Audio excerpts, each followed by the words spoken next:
Preparing to live stream. Setting the stream.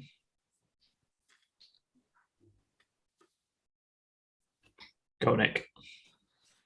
Oh, Arsenal 3, Man United 1. And just when you thought it couldn't get any worse, we get beat by Arsenal. And we've got Chelsea in the next game. I'm obviously joined by the lads. As you can see, I'm going to get their thoughts on the game in a second. But coming into this game, especially you two guys, he's actually expected this. But that still doesn't mean that it doesn't hurt when it happens.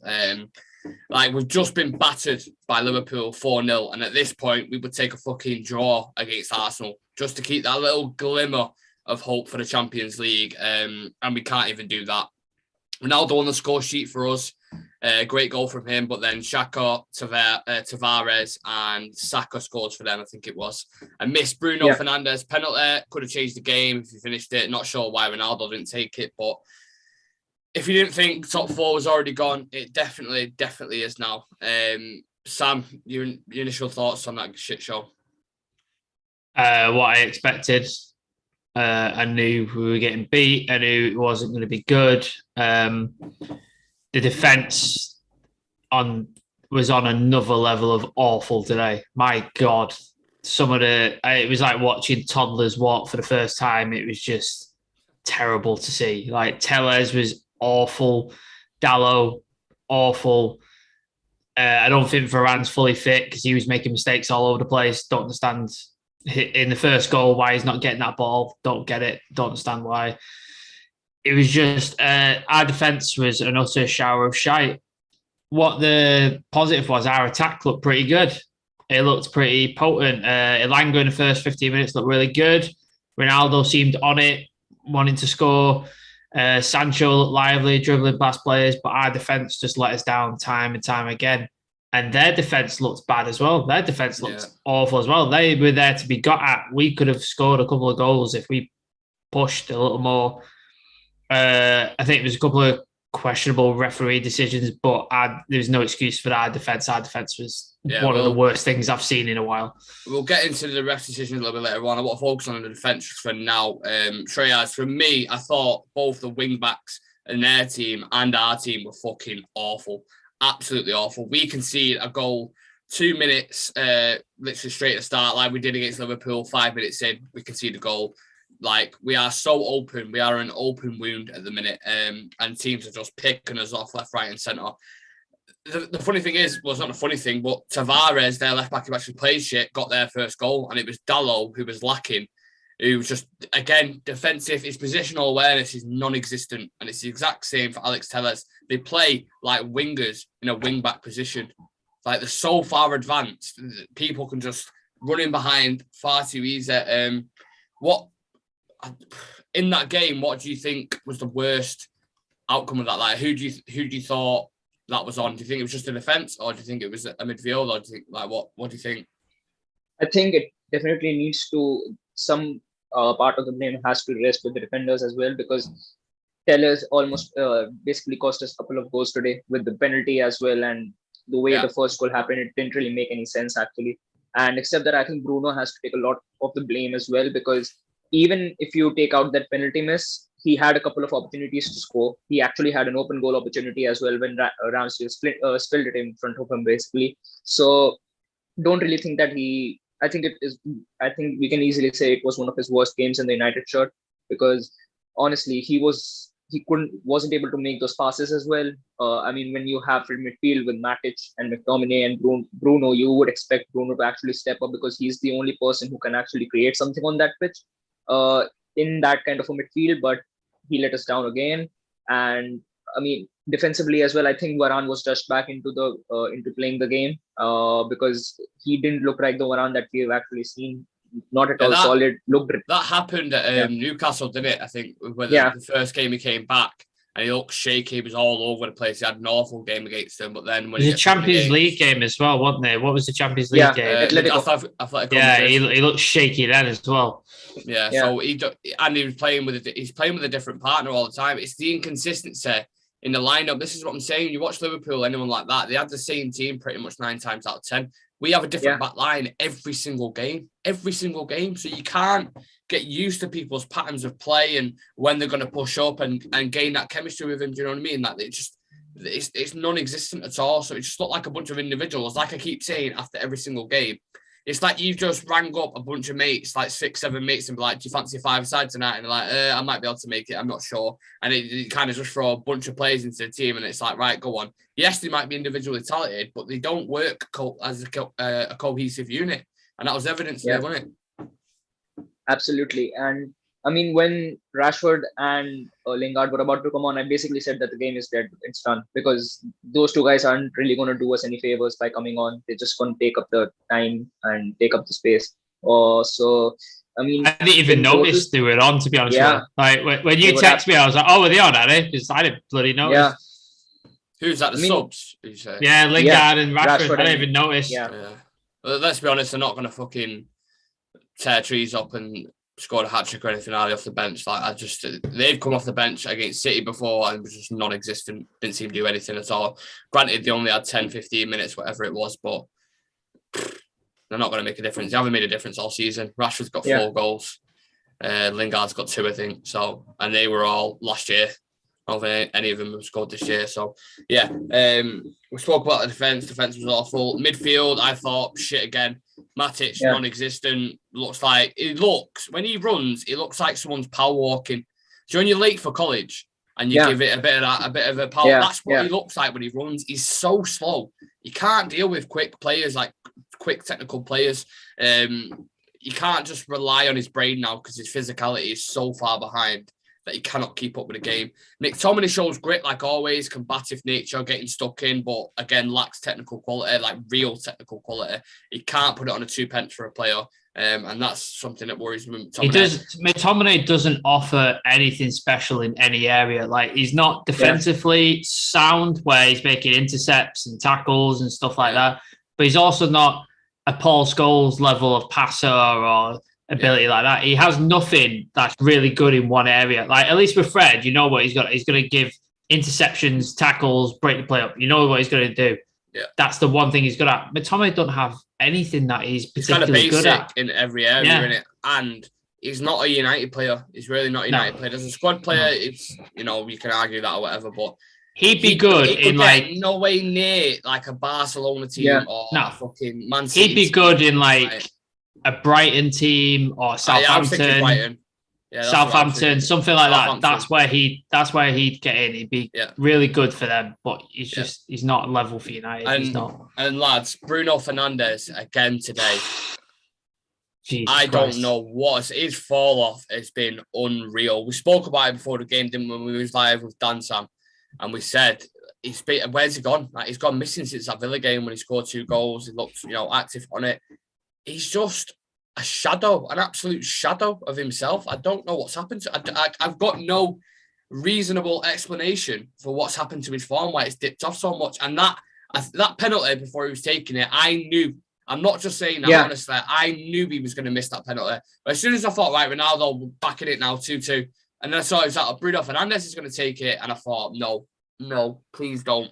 And then I saw the run-up and that confirmed it even more to me before I just thought, for fuck's sake.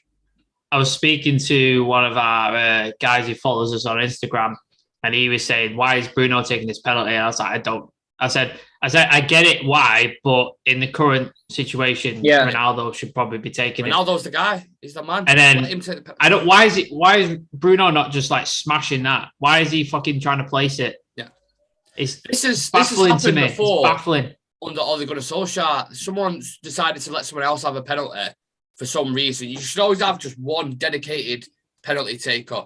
Like Liverpool does it with Salah, Chelsea do it with Jorginho. Most teams, they have a solid penalty taker and they will always take it. If Ronaldo misses it, it is what it is. That's fair enough. At least you know that's the dedicated taker who takes it. Bruno Fernandes is short of confidence in a minute. I know he's trying to do a nice thing by giving him the ball and saying, like, look, get your confidence back up, get a goal or whatever. I understand the concept of it, but when that happens, that's just ruined the game, really, in my opinion. Because he's got that penalty. Yeah. The game's completely different, isn't it, Shreyas? Because I think I do get why he did it, but I would just say that the situation at that time, because we were actually trailing by a goal, it didn't make sense to give Bruno that kick because he was already playing a lot under pressure. It looked like he was trying too hard at times in order to get more involved in the game. Not just playing basics at times would help him a lot. But I mean, if the game would have been in a different picture, like we were leading 2-0 or even 1-0, and we decided to give Bruno the penalty, it would have made much more sense because there's not that kind of a pressure of equalizing. But at that time, when the scoreline was 1-2, that game would have just completely pushed us back into the game. You never know that penalty; it could have gone anywhere if we were able to make that pen. So, United fans might go in on me for saying this, but I know they've had a lot of breaks. I think these players need the season to end right now, and they need that new manager to come in. They need players to leave, and they just need to do it right now. If I could finish the season right now and just say, right, lose the rest of the games, just write them off because it's pointless. What we're playing for now? Just forfeit the games and finish ninth. I don't give a toss at this point. I don't even want to be in Europa League next. I don't care about it. I don't want to be in. I don't want to be in the Conference League. I don't want to be in the Europa League. Just fuck it off. I don't. At this point, we've got Chelsea next, lads. Chelsea, European champions. Yes, we are getting battered. We've got Chelsea there, and then even the games you look at after that, you sat there thinking they're not easy games. Games like Brentford. Like they're not going to be. They're not guaranteed. Brentford will put more effort against us than we have all season. Like they give a toss for their team. They try, they work, and they've got amazing results like out of it, and we have none of that. So we are playing us at the minute is like playing. It was.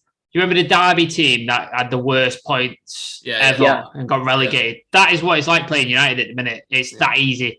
Just to guarantee 3 points. I think defensively we was really poor, but as you said, Sam, like offensively we was all right. Like there's certain links of play, we look decent in patches, but look, it comes down like you need all three. You need to tick all 3 boxes: defense, positionally, awareness, how they react to second balls, all that kind of stuff in defense was non-existent. Ball retention in the midfield, link-up play patterns, like non-existent at all. And then the attack line, like if you look at Jadon Sancho from a technical point of view, for example, was incredible. Like that was a personal lesson on how to dribble with a football. His agility, his touch, everything. Like he was skinning players left, right, centre. He knew their defence was shaky, and he was like, "I'm going to absolutely make their life a misery," and he did consistently. And I think that's one player, right, who under Ten Hag is going to fucking shine. He looks really good in a dreadful United side at the minute. Every time he got the ball, I was like, right, something's going to happen.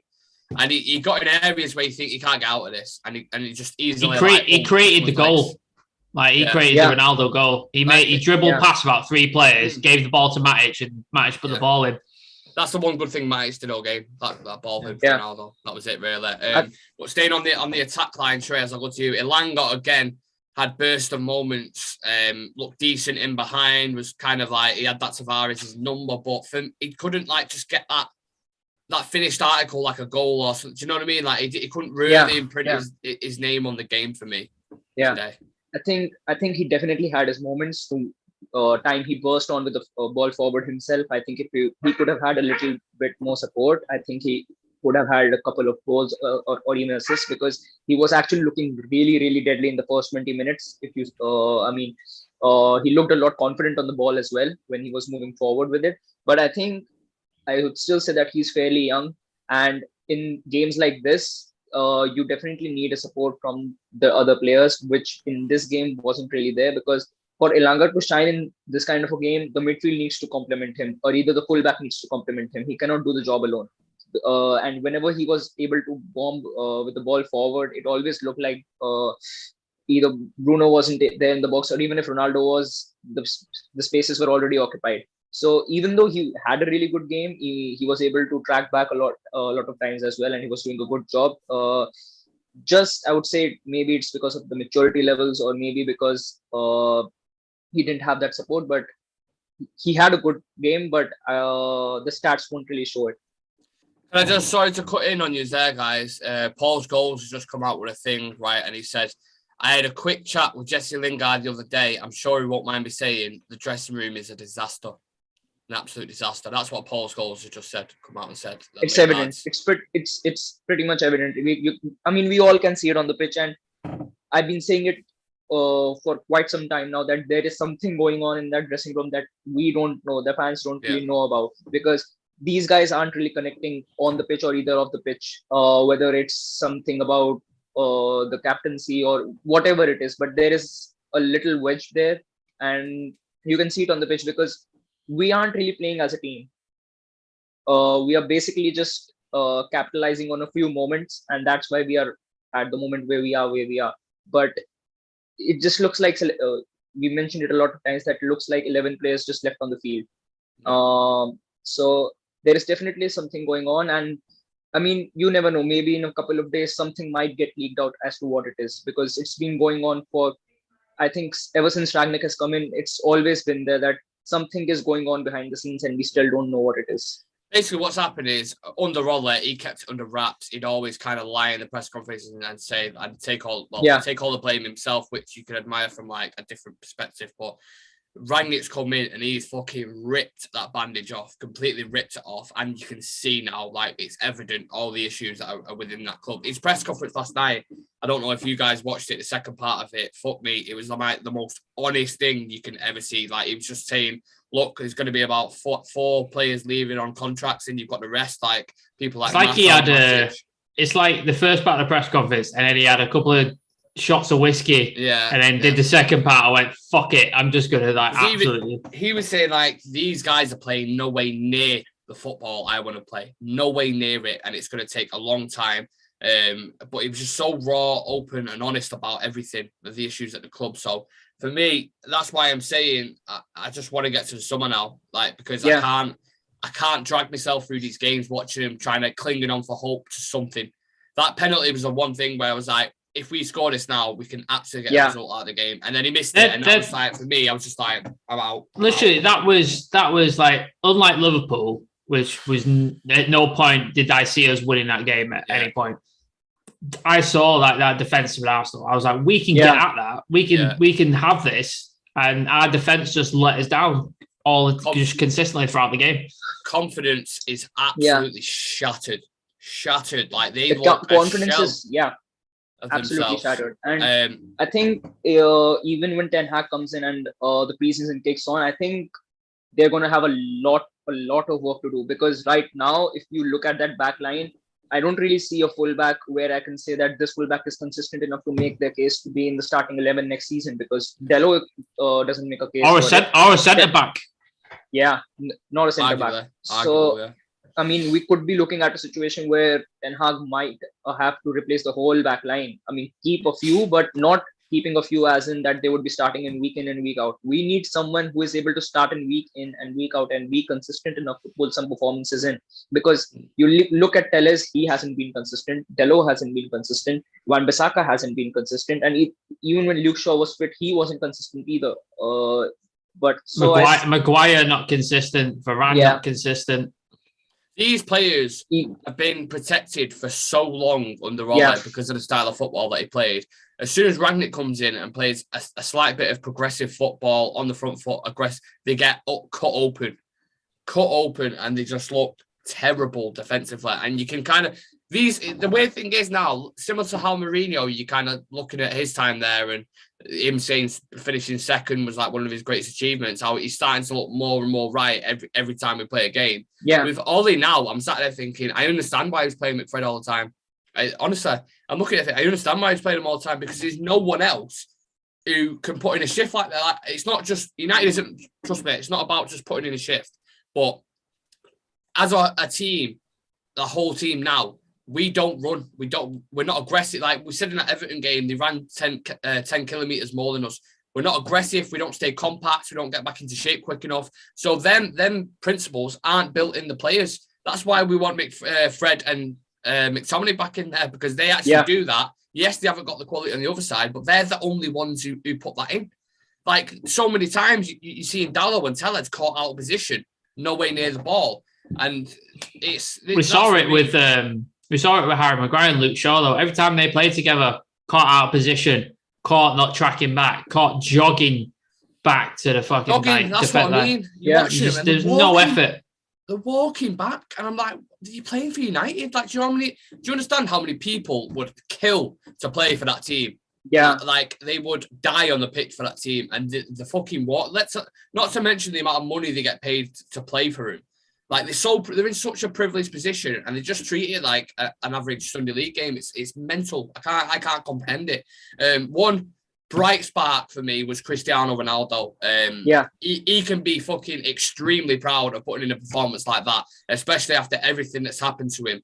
I mean, apart from Sancho, the rest of the players should be fucking embarrassed. If Ronaldo's coming on the pitch and pretty much playing for you, like, I know a lot of the times we say when he drops deep, we're not a fan of it, but his link-up play today was incredible. He was good as well. Like, he was. I think a couple of those offside calls were questionable. I thought. Yeah. Like, on a different day, it could have. Like, and one of them's a goal, isn't it? Like, he scores off one of them. So it's like, I thought him in the box and like playing up front, I thought he played really well. I thought he was decent. I mean, the way he was pressing as well, he showed a lot of energy while he was pressing in as well. Him and Sancho together were like really good. Like, such a very good connection. He looked inspired. Do you know what I mean? Like, it looked like he had something about, like, he wants to do this for, like, probably his lost son or whatever. He looked motivated.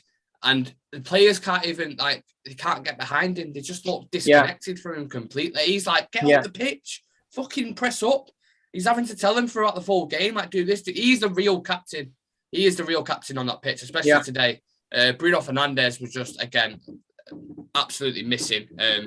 So we'll go back onto the players a little bit later on, but I want to talk about a person that isn't any of the players, and that's the ref, who had an absolute stinker of a game. I do feel like we would have lost it anyway, but some of the decisions that he made were shocking. So let's talk about them. The handball from their right back, when I think it was Cedric, when he falls on the floor. It's like that. That was definitely that was definitely a pen. That was definitely a pen. Sam, what do you think?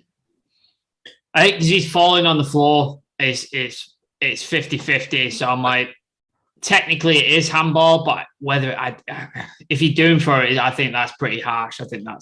I think because he's falling, you naturally put your hands out like that. Yeah. But I seen it from a different angle, and it would kind of look like he was clawing it. I think it's 50-50 like that, you have to give the benefit to the defender. I think it's 50-50. Same with offsides. Like, on an offside, if you're not quite sure on an offside, if a guy's offside or not, you give it to the attacker because, I think that's how it. But it's a Tavares handball that we got a penalty for. Definitely, no brainer. He had his arm like this out here, like I remember Mopé getting one. He had a similar one when Bruno Fernandes scored in the last minute of the Brighton game. And Neil Mopé had the exact same one. So, I agree with that. Ilanga, when he went in behind Tavares, what do you think? Harsh, I think. Yeah. Because harsh I don't know whether it's harsh on them if they would have given it. They were jostling for it. Maybe there's a foul in there somewhere. I think Ilanga goes down a bit easy. I think he could have got a shot away, to be honest with you. Because there was two, weren't there? There was one that was like slightly outside the box, and then there was one where I'm talking about the one in the box, like where he's like in the 6 yard. Like, I thought he could have got a shot away and fought a little more. Maybe a little harsh. The one outside the box, I did see. They didn't really show a lot of replays, so I don't know how close. For me. Yeah, that was definitely a foul for me. I'll bow to your judgment. What do you think, the thing was that I think that the one outside the box was definitely a foul. I don't know whether he should have been given a card, but that definitely should have been given as a foul, because the way Ilanga was actually running in from behind, if it's clear that if Tavares doesn't put that foul in, then Ilanga is clearly on goal and we have a golden opportunity to score. But it got avoided because of that foul, and the foul didn't even get given. So, I mean, I really don't think that the referee was able to give a certain calls. I think it was a bit harsh on us as well, I would say. But in complete honesty, I think to some point we actually deserve it as well, because the way we were actually playing that game, I mean, I think this performance and the way the referee made his decisions, I think it exposed a lot of players out as well, because Ralph did make some changes in this game, if we compare this lineup to the Liverpool game. And now, actually, I think as fans, we can also see that there is not just a problem with just one particular lineup, but with the bench as well. The players that we call that they're going to come in and rotate, even they are not up to the mark. So I guess in one way we can just say that it completely showed that Manchester United at the moment needs a complete rebuild, because I don't see. I mean, except Ronaldo and Sancho, I don't really think there is a position where any player has made the case for them to be locked into the starting 11 for the next season.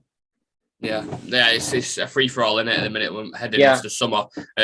Sticking with a few more of the ref decisions. Nketiah in the way of De Gea. What do you think for Xhaka's goal? What do we think about I don't.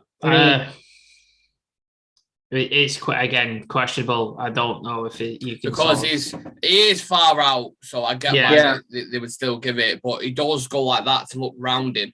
Maybe if you move that player from there, he's not doing that, and he's obviously got a better chance of reaching the ball. It's the basis of how much is the effect. I understand why they might have gone. Yeah, that's the. But again, it's one of those ones where it's not like clear cut. I don't think you can say either way. Yeah. This is definite. Like, this is definitely an impediment, I should say. Yeah, and then the most painful one was the Ronaldo offside that was off by an inch. I didn't realise how close that was. It's like a stud. Like he had a stud. It was like a stud offside. That much from equal. It was just like, oh man, like that's just United's look at the minute. It's typical, in it. Like everything. Even if we have half a chance of getting something, it goes against us. And the penalty was basically the embodiment of that. And I think remember in the first half as well, McTominay and Bruno missed massive chances. I remember Ramsdale give it straight out to McTominay. Give it Bruno. Yeah. Bruno could have given it Ronaldo, who was on the right, finished it, but he goes for a shot, ends up going for a corner. And then McTominay had a few chances, like one from a corner where he had a clear header and just bobbled it to the ground. Dallo had two opportunities. He arguably could have scored. Yeah. He had that one on the outside of the box where he hit the bar, and then he had that opportunity where I think it was Ronaldo played him in. Yeah. And if he hit the bar twice today. Yeah, right. He puts it right on the goalkeeper's side. If he puts it across the goalkeeper, I think that goes in. Well, if he puts it across in that, or just puts it across, I think it was Sancho who was on the other side, waiting, or Elanga, I think it was, waiting for him to square it. And he didn't. And look, you can always argue on a different day, it could have been different or whatever, but at the end of the day, it isn't. And I think defensively, anyway, we deserve to lose that game, even though they was bad defensively. I think if you would have got a draw out of it, a lot of people couldn't argue. You could have said, right, that it is what it is. It's fair. We've come out with a draw, but we haven't. We've lost 3-1. So that's 7 goals conceded in 2 games to Liverpool and Arsenal, 2 of our biggest rivals. It's just our goal difference this season must be shocking. Like, it must be. When me and Adam did Statman, when it dropped on Friday morning. Check that out if you haven't seen it already, because there's some really interesting stats on that. Adam told me he found a stat that said it's only Leeds who have conceded more shots or goals. I can't remember which one specifically it was. Only Leeds in the league. That's stupid. We're ahead of Burnley, Norwich, these kind of teams for shots at our goal. Right, it's insane. And that shows how open we are. So. Yeah, not a great night at the office again for Manchester United. You kind of ask yourselves, where do we go from here? And I don't know. I really don't know. I just want the season to end, if I'm being completely honest. Yeah. I don't I've lost interest now in the rest of the games. I really have, because it has no effect apart from Europa League. If anyone's asked about that, which I am not bothered one bit about Thursday nights, I couldn't give a shit about it. People look at it and say, well, it might be a route into the Champions League final. We're not good enough for the Champions League. Yeah. We could be in Europa League next year. We're not going to be good enough if we got in the Champions League. We're not at that level. I mean, so honestly, there's no point. It's fucking pointless. Yeah, and I don't even think that we actually have the quality to actually win the Europa League as well, because the kind of quality that we have seen in the Europa League as well, we were able to make the case for a final, but we bottled it over there as well. So even if we are there, I don't really think that we could win it. Yeah, it's a good point. It's kind of like, well, even if we manage to somehow, by a miracle, claw top 4 this season, does it really matter? Because we may scrape the group stages, but when it comes to knockout stages, ultimately we play one of the big boys. We just know, like. Oh, if we get somebody like we did, we had Leipzig in our group, and we got battered off them, didn't we? So if we got a big boy in our group, we're just gonna get spanked. Like, it's just you know what I mean? Like, it's not. even in like the Europa League, now you look at the likes of like Dortmund and Leipzig and teams like that, AC, like even they'd be a tough ask for us now. You know, we're getting beat off Everton, who are bottom of the table. Yeah. Like it's irrelevant at the minute. I think all my energy and focus is as soon as June starts and Ten Hag walks through them doors, and hopefully a few more people go upstairs on the board. That's when I'll start. May 22nd is the last day of the season. Okay. So May 23rd. Yeah, that's when it all starts. Yeah, that's what I'm going with at the minute. Unfortunately, lads, we have to do player ratings as it is a match review. So we'll start off with David De Gea. Again, it's one of them where I'm like, I can't remember him. I think he made a few all right saves, a Saka shot. He made 2 good saves that I remember. Yeah. One from Elneny as well, I guess. Yeah. So what do we think? What do we think about De Gea? Just an average? Or 6, maybe he wasn't at fault for the goals. Like it's not like his defense let him down, and there's nothing he can do about it. So, I mean, the first goal was definitely on Tellers. The way he got played in, I don't think he could actually do anything for that goal either. So I think that's 6. fair. Okay, David De Gea. Diego Dallo, I want to give him a 4. Thought he was shit again. Honestly, thought it was awful. I know we had the 2 shots. He had one that hit the bar and one that hit the post, but they didn't go in. So it's all good saying like, well, he hit the woodwork, but they didn't go in. And defensively, caught lapsing. He was at fault for the first goal, and then that kind of set the tone for the game then. So I'd give him a 4.5, I'll say. Yeah. I'd give him a 4. Same. I thought it was terrible. He had 2 opportunities to score, didn't take them, and then defensively he was awful. Just absolutely awful. Yeah. Victor Lindelof. I thought I don't know, again, it was one of them that weren't like a major... I didn't hear his name. I didn't hear his name during the game. It was a bit quiet, really. I thought he took over Varane's role in that sense, where he was just like, he kind of went unnoticed and just kind of did things. I'd probably, I don't know, I'd have to go back and really watch the goals to see his positional sense and stuff. Maybe I'll do that tomorrow, but I'll give him a 5.5, just below average. Like, he weren't exactly special, but what do you guys think? Yeah, same. I don't really think he watched the game, it didn't really look like he did something evidently wrong. So might be a little off positionally, but I don't really think that if I compare it to the other people in the back line, I think he definitely had a better game than them. So I think a 6. Okay, I agree with that. Rafa Varane, his partner, I thought was awful in the first half. Got a little bit better in the second half, gained a bit more control. But for Varane standards, I thought it was a 5. Yeah, same. I think that he was, I guess, a little bit rushed into the game as well, because it didn't really look like he was up to full fitness. Looked really shaky in the first half. Gained a little control in the second half, but didn't really look like the Varane. Like you would expect him to be really confident on the ball while intercepting and making blocks as well. So not the Varane that we've seen, and I think it just comes down to the fact that he's in fully fit. So 5 for him. Yeah, 4.5 Varane. Awful in the first half. Probably at fault. Him and Tellez for the first goal just was not there at all, and it wouldn't surprise me to see if he's not fit for the Chelsea game. Yeah, it's a good point. But does it really matter at this point? He's like, just fucking throw the youth in there, bring Bengi back on loan or some shit. I'm not arsed at this point. Pay Phil Jones. I don't care anymore. Yeah. Alex Tellez again, 4.5. I'd give him. I like his positional awareness is awful. Terrible. I think in a back 5 in the right system as a wing back, he would do okay. He's got a decent cross on him. He can get forward, skin a man sometimes. But when it comes to like the basics of defending, he can't do him at all. He really can't do him. Yeah. What we're giving Alex, I'd say 4.5. What do you guys think? I would say the same as well, because I think another thing is with the backline we have at the moment, we can't really play the kind of progressive football that Ralph actually wants to play, because even if we try to do that, we are going to be very vulnerable at the back. And when we are not even playing that kind of football, we are still vulnerable at the back. Yeah. So definitely don't think that he has made a... I mean, with Luke Shaw out, I thought that he would take it upon himself to make it count as a golden opportunity for him to make a case for next season. He hasn't done it, has he? He hasn't, So poor performance from him. One of the most shocking performers, I would say, in today's game. So 4.5. Yeah. Sam? Yeah, 4. He was terrible. Offered barely anything going forward. Yeah. Defensively was constantly out of position, not doing his job, at fault for the goal. So yeah, just terrible performance. How crazy is it? We spent nearly 150 million on wing backs and not one of them you can say is a first team starter for next season. Luke Shaw's been pretty shit this year. Teller's been shit this year. Wan-Bissaka's been probably the worst of the lot. And Diego Dallo starting to fade now as well. So he sat there thinking, like, you could do with another 4 wing backs. Like, the recruitment this summer is just nuts. Absolutely madness. Arguably, we need to buy like 10 players. We need a new team. Yeah. We actually need a fucking stupid.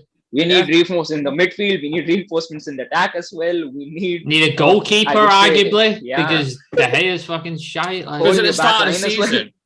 Yeah, if you remember the start of the season, we were all sat there saying, right, well, we've been and got a world-class centre-back in Iran. We've brought the goal back Ronaldo. We've brought a young, very highly talented player from Europe, Jadon Sancho, and we think, right, all we need now is a midfielder. Is Syria.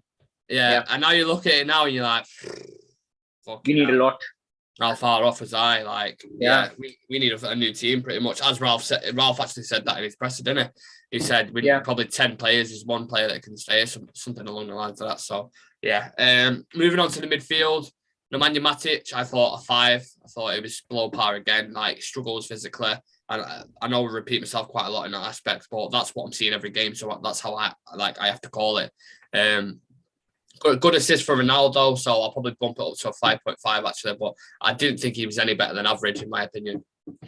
Yeah, 5. Yeah, because he provided the assist, but Sancho did all the work and got past 3 players. He knocked a ball in, but he was awful. And yeah, it's good that he's leaving at the end of the season because he's way past his prime, and we need some quality in that midfield.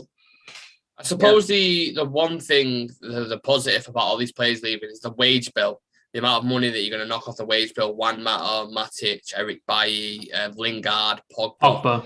Like, they're big wages off the bill. You're saving like over $1 million in wages. So that'll free up a lot of space on the thing, and maybe a chance to restructure it where it's a decent level. Do you know what I mean? If you look at Tottenham, there's no one that's paid over like 200 grand, I don't believe. Even Harry Kane and Son are on about 200k, maybe a little bit less, 180. So yeah, they need to sort the way. Even Liverpool as well. Liverpool's wage structure. That's why there's a thing between Salah and Liverpool now, because they're refusing to break it. Like, isn't David De Gea on like 360 or something a week? Yeah, 360 grand. Like, it makes them impossible to sell when the wages are that high, because no one is going to get a keeper. Which naturally, when you buy a player, you bump up the wages a little bit. So if you're going to buy David De Gea, you're going to have to put his wages up to 400 grand a week, and no one in the right mind is going to do that. No one. And pay a transfer fee on top of that, 50, 60 million or whatever. So we just make it impossible for ourselves. And again, it all goes back to the board, but we'll say that for another show. So we're all going with like a 5 for Matic. I went with 5.5 because of the assist, but if you want to give him a 5, that's I think him and McTominay both deserve the same score, because except for the assist that Matic actually made, both of them weren't really putting any impact on the game. Yeah, I think that's fair, Sam. Do you agree with that? Yeah, definitely. Yeah. As a pairing, it was as defensive midfielders, about a 5. Yeah. Bruno Fernandes. 4. I give it. I give him 4. He's poor. He's very poor. Passing is like, even his press. Sometimes you watch his press, he's like he's the aggressive one, but now he's kind of just like he's moping. He's moping on the pitch and just seems so negative.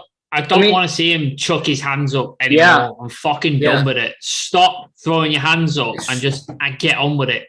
I'm glad you brought it up, actually, because a lot of the decisions, even Varane, when the ball was still in play, he sat there talking to the linesman. I'm like, he's just threw it in behind you. What are you doing? Focus on the game. Like, let the VAR do the job. If it's there, it's there.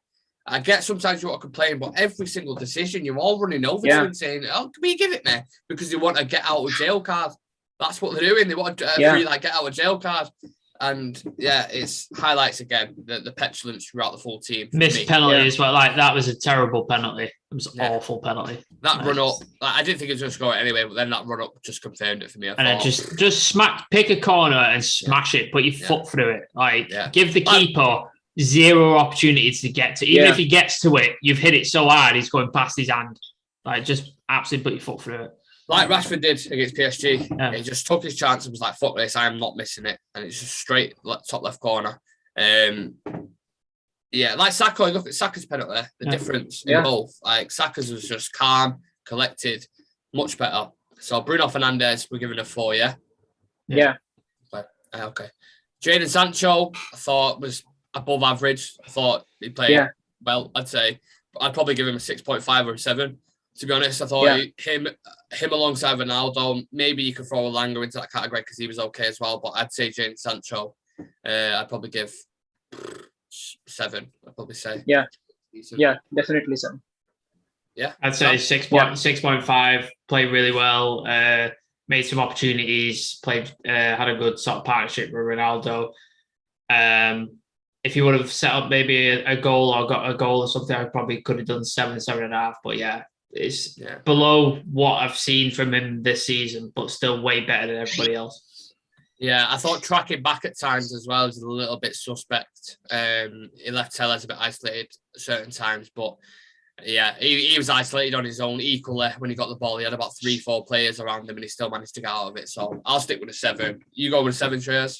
Yeah, right, 7. I think he most creative player on the pitch for us today. Yeah, you a 7. And likewise, the striker next to him, Ronaldo, I'd probably give a 7.5. Yeah. Again, look, I know, well, me and Sam, and well, I think Shreyas as well, we've all criticised Ronaldo during the December and January period, but he is one at the minute that's just, you can hang your hat on. You know he's going to score. You know he's going to give it everything. And he's one of the only players aside Sancho and probably De Gea who... Yeah. And if I'm picking a starting 11 now, with my predicted 11 for Chelsea, I'm just going to put Sancho, Ronaldo, De Gea. That's it. Just 3 players. Yeah. We could win 11-0, but they're the 3 players that are going to show quality. ESPN put out a thing. Ronaldo, 3rd top scorer in the Premier League at 37, playing in probably the worst United team in the last 30 years. Pretty much sums it up, really, doesn't it? I would say not even a team, just a United side, I would say, because, I mean, the way he's been performing for us this whole time, it's actually quite, I would say, remarkable to be able to put on performances like this, being able to score like around, I would say, I mean, he's on 22 goals this season now, I guess. So if you are pulling out like 20 plus goals a season in a United side like this, where there's definitely not going on anything, I would say, consistently, week in and week out for him. I think at the age of 37, it's a big dub for him. And the only reason we are still at hanging on that 5th or 6th position is because of him. A quote from Ralph Ragnick, ESPN as well. I was going to go through them in a second. Just want to finish. We've got Ronaldo's, we'll do Elanga's, and then we'll go through the quotes and fingers. I've got them up here as well. Elanga, very quickly, what do we think? 6? 6, had some bright moments. Didn't really sort of push on and make that sort of final thing, but tried, made some effort, made some good runs, had a couple of opportunities and stuff. So yeah, above average 6. A little bit better today for me. I'm not going to do ratings for the subs because they're just non-existent. Non-existent. So yeah, that's the player ratings finished. Sam, if you want to talk us through some of the quotes that's come out from. Yeah, I just seen one that caught my eye from Ralph Ragnick on the changes needed at Man United. It's not cosmetic, it's open heart surgery. Yeah, that was from the thing last night, wasn't it? That's what I'm saying. It was so... Jesus Christ, that's a damning indictment, isn't it? Yeah, but it's bang on. Yeah, a few quotes from the interview he's just given now. So he said the second of Cristiano was not offside. We were not very happy with the VAR decisions today. An improved display, but a disappointing result. The only weak side of our performance today was we didn't defend well on the sides of the box. So basically sort of the wing backs were shit. United, a lot of people saying the worst ever United team. Ragnick saying, for me, the Arsenal 3rd was clearly offside. The 2nd of Ronaldo's wasn't. We're not very happy with VAR decisions today. Rio going in on the VAR decisions. He also says, this is Ragnick, sorry, saying after today's result, top 4 is gone. Yes. Yeah, just nothing but disappointment when you're scrolling through the quotes from the interview. So, yeah, another disappointing night. Unfortunately, we seem to be becoming accustomed to this because we're expecting these kind of results. I tried being positive in my predictions, but yeah, that's just completely gone now. I'm just expecting... I got my prediction absolutely right with 3-1. Yeah, you did. I'll give you props for that. So Shreya, it's Mystic Shreyas now. As we go on throughout the games. Mystic Shreyas predicting the scores we don't want, basically. Yeah, But nonetheless, he's getting them right. So yeah, that is it, guys, for the preview. Unless you guys have any final thoughts you wanna play the kids. I want to play Garnacho, play Hannibal, bring Garner back, bring Mengi back. Just play some players who give a shit about this team, because I hate this team. I hate Ronaldo and Sancho aside. I hate them. I hate this team. Absolutely. And unlike United players, we will be showing commitment to the Real Reds every single week. We'll still be dropping content and match previews, all that kind of stuff. Make sure you subscribe to the YouTube channel if you haven't already. Like this video, comment on it. All interactions help us out a lot. So if you could do that, it'd be great. The more people follow all the socials. The more people get involved, the more we can elevate the channel and bring it to like a really, really high level. So it's important. And then if you want to follow us on the socials, just type in Real Reds Talk on Twitter, Instagram, TikTok, Facebook, pretty much anywhere. We'll be there with news updates, transfer updates, and dropping clips here and there. So perfect. Thank you for joining me, guys, in what's been a depressing match review. Arsenal 3, Man United 1, Chelsea up next. I'll see you in the next one. Yeah. Cheers.